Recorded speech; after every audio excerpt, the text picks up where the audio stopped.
തിരുവനന്തപുരം നഗരത്തിൻ്റെ ഹൃദയം കീഴടക്കിയ BJP പ്രവർത്തകർക്ക്, പുതിയ മേയർക്ക്, ഡെപ്യൂട്ടി മേയർക്കൊക്കെ തന്നെ അഭിവാദ്യമർപ്പിച്ചുകൊണ്ട് പ്രധാനമന്ത്രി നരേന്ദ്രമോദി ഒരു കത്ത് പങ്കുവച്ചിരിക്കുന്നു.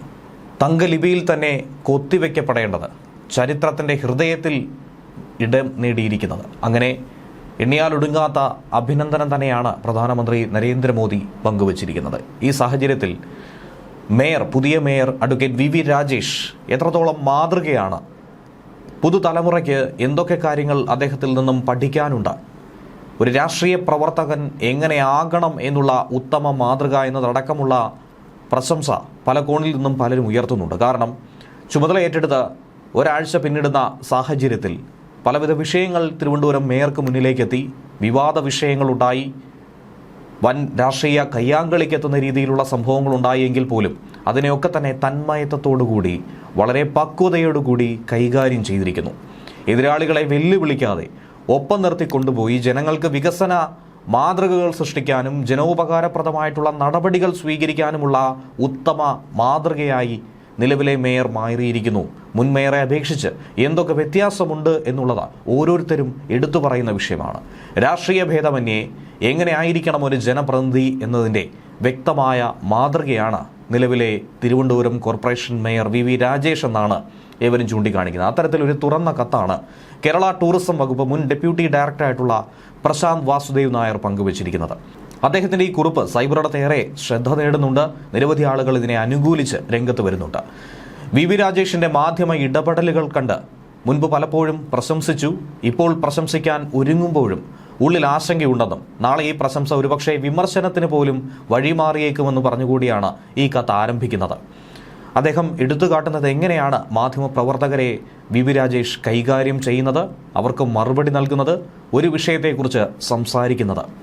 ഏക്കും പോക്കുമില്ലാതെ സംസാരിക്കുന്ന പലരും ഇതിനു മുൻപുണ്ടായിട്ട് പോലും കൃത്യമായ ആ വിഷയത്തെക്കുറിച്ച് പഠിച്ച് വിലയിരുത്തി തൻ്റെ അഭിപ്രായം പറഞ്ഞ് വരും വരായികളെക്കുറിച്ച് മുൻകൂട്ടി കണ്ടുള്ള ഒരു രീതി തന്നെയാണ് VV രാജേഷ് പിന്തുടരുന്നത് എന്ന് പറഞ്ഞുകൊണ്ട് തന്നെയാണ് ഇത് അവസാനിക്കുന്നത്. ആ കത്തിൻ്റെ പൂർണ്ണ രൂപം ഇങ്ങനെയാണ്: വിമർശനം സംഭവിക്കാതിരിക്കട്ടെ എന്ന് ആശിക്കുക മാത്രം ചെയ്യുന്നു. സ്മാർട്ട് സിറ്റി പദ്ധതിയിൽ ഉൾപ്പെടുത്തി KSRTCക്ക് നൽകിയ 113 ബസ്സുകളുടെ കാര്യം താങ്കൾ തുടക്കത്തിലെ ജനങ്ങളോട് വ്യക്തമാക്കിയതാണ്. ബഹുമാനപ്പെട്ട KSRTC മന്ത്രിയോട് സംസാരിക്കുന്നതിനോ അദ്ദേഹത്തെ രേഖാമൂലം അറിയിക്കുന്നതിനോ മുമ്പ് ആ ബസ്സുകളെക്കുറിച്ചുള്ള സത്യാവസ്ഥ സമൂഹത്തെ അറിയിക്കാനും അതേപ്പറ്റിയുള്ള അഭിപ്രായം പറയാനുമുള്ള അവകാശം താങ്കൾക്കുണ്ട്. അതിൽ യാതൊരു തെറ്റുമില്ല. കാരണം താങ്കൾ ഒരു നഗരത്തിൻ്റെ മേയറാണ് എന്ന് തന്നെ. KSRTC മന്ത്രിയുടെ അഭിപ്രായ പ്രകടനത്തിന് മറുപടിയായി നടത്തിയ പത്രസമ്മേളനത്തിൽ താങ്കൾ വിഷയം നന്നായി പഠിച്ചാണ് എത്തിയത് എന്നത് ശ്രദ്ധേയം. ഇത്തരം പത്രസമ്മേളനങ്ങളിൽ കാര്യങ്ങൾ പഠിക്കാതെ എത്തുന്ന പുതുമുഖങ്ങൾക്ക് താങ്കൾ ഒരു മാതൃകയായി. 2 കാര്യങ്ങൾ താങ്കൾ ചെയ്തു. ഒന്ന്, അതേ സംബന്ധിച്ച ട്രൈപാർട്ടി എഗ്രിമെന്റ് പകർപ്പ് താങ്കൾ പത്രസമ്മേളനത്തിൽ കൊണ്ടുവന്ന് അതിലെ വ്യവസ്ഥകൾ ചൂണ്ടിക്കാണിച്ചാണ് സംസാരിച്ചത്. അതിലെ വ്യവസ്ഥാ ലംഘനമാണ് താങ്കൾ ചൂണ്ടിക്കാട്ടിയത്. അതിന് ഉപോത്ബലമായി മുൻ മേയറുടെ FB പോസ്റ്റും താങ്കൾ മാധ്യമങ്ങളുടെ ശ്രദ്ധയിൽപ്പെടുത്തി. കരാർ പ്രകാരം പീക്ക് ടൈമിൽ 113 ബസ്സുകളും നഗരപരിധിയിൽ ഓടണം, അതിനുശേഷം മറ്റുള്ള സ്ഥലങ്ങളിലോടാം. അത് ലംഘിച്ചിരിക്കുന്നു. കോർപ്പറേഷനുമായി കൂടി ആലോചിച്ച് വേണം റൂട്ടുകൾ നിശ്ചയിക്കാൻ എന്നതും ലംഘിക്കപ്പെട്ടിരിക്കുന്നു. ഇതാണ് കരാർ ചൂണ്ടിക്കാട്ടി താങ്കൾ പറഞ്ഞത്. ബസ്സുകൾ തിരിച്ചു ചോദിക്കുകയല്ല, മറിച്ച് കരാർ വ്യവസ്ഥകൾ പാലിക്കണമെന്ന് ആവശ്യപ്പെടുകയാണ് ചെയ്തത് എന്ന് താങ്കൾ വ്യക്തമാക്കുകയും ചെയ്തു. ഏറ്റവും പ്രധാനം ബസ്സിൻ്റെ റൂട്ട് മാത്രമല്ല, പ്രോഫിറ്റ്, റവന്യൂ ഷെയറിംഗ് കാര്യം കൂടിയാണ്. ആ ഇനത്തിൽ യാതൊന്നും ഇതുവരെ കോർപ്പറേഷൻ ലഭിച്ചില്ല എന്ന് താങ്കൾ ചൂണ്ടിക്കാട്ടി. സമാന ഫണ്ടിംഗ് ഭാവിയിൽ ലഭിച്ചാൽ ഈ അവസ്ഥയുടെ പശ്ചാത്തലത്തിൽ എന്തു ചെയ്യണമെന്ന് നിയമവിദഗ്ധരുമായി ആലോചിക്കുമെന്നും താങ്കൾ പറഞ്ഞു. ഈ ബസ്സുകൾ ഇടാൻ കോർപ്പറേഷന് സ്ഥലമുണ്ടെന്ന് വ്യക്തമാക്കി. സംസ്ഥാന സർക്കാരിനോടോ KSRTCയോടോ രാഷ്ട്രീയ യുദ്ധം പ്രഖ്യാപിച്ചില്ല എന്നുള്ളതിലാണ് ഇത്തവണ താങ്കൾ പ്രശംസ അർഹിക്കുന്നത്. മാത്രമല്ല, ബഹുമാനപ്പെട്ട ഗതാഗത വകുപ്പ് മന്ത്രിയുടെ ഭരണപരിചയവും രാഷ്ട്രീയ പരിചയവും ഒക്കെ താങ്കൾ ഉയർത്തിക്കാട്ടുകയും ചെയ്തു. അതാണ് രാഷ്ട്രീയത്തിൽ പാലിക്കേണ്ട സുജന മര്യാദ. പ്രത്യേകിച്ചും ഇത്തരം സ്ഥാനങ്ങളിൽ എത്തുമ്പോൾ അവിടെ വെല്ലുവിളിയല്ല വേണ്ടത്. 1-2 മാധ്യമ കുത്തിത്തിരിപ്പ് ചോദ്യങ്ങൾക്കും വ്യക്തമായ മറുപടി നൽകിയപ്പോൾ പിന്നീടൊന്നും ചോദിക്കേണ്ടി വന്നില്ല അവർക്കും. എൻ്റെ അഭിപ്രായത്തിൽ സിറ്റി സർവീസ് എന്ന് തന്നെ തിരുവനന്തപുരം, കൊച്ചി, കോഴിക്കോട് കോർപ്പറേഷൻ നഗരപരിധിക്കുള്ളിൽ അതാത് കോർപ്പറേഷൻ തന്നെ നടത്തേണ്ടതാണ് എന്നാണ്. പക്ഷേ അതിനെക്കുറിച്ച് വ്യക്തമായ പഠനം തന്നെ വേണ്ടിവരും.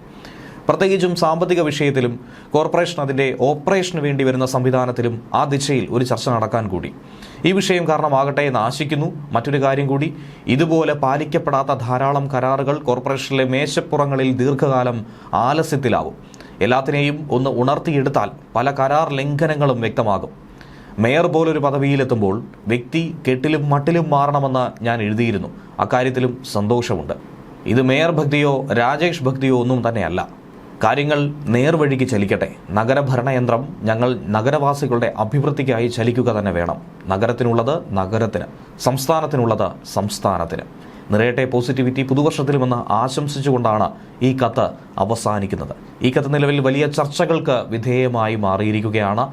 അതായത് എങ്ങനെ ആയിരിക്കണം, എങ്ങനെ തന്മയത്വത്തോടുകൂടി കാര്യങ്ങളെ കൈകാര്യം ചെയ്യണം. ഒരു വിഷയം അത് ആളിക്കത്തിക്കാനല്ല, മറിച്ച് അത് പരിഹരിക്കാനാണ് ശ്രമിക്കേണ്ടത്. വിവാദമാക്കാതെ വിഷയം ചർച്ച ചെയ്ത് പരിഹരിക്കാനും ഇരുകൂട്ടർക്കും ലാഭമുണ്ടാകുന്ന രീതിയിൽ മുന്നോട്ട് പോകാനും വേണം ഇനി പ്രവർത്തിക്കേണ്ടത് എന്ന സൂചന കൂടിയാണ് ഇവിടെ മേയർ വി രാജേഷ് നൽകുന്നത്.